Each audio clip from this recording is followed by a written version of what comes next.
Hace un mes tenía 3.642 seguidores y 35.000 en alcance.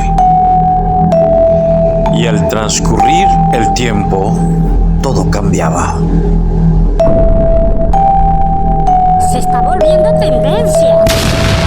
y ahora 5.113 seguidores y 195.000 en alcance. Y sigue subiendo el Daddy. Te digo algo, bebé. Amo lo que hago. Y tú lo sabes. Así que sígueme todos los días en todas mis redes sociales, que de lo demás me encargo yo.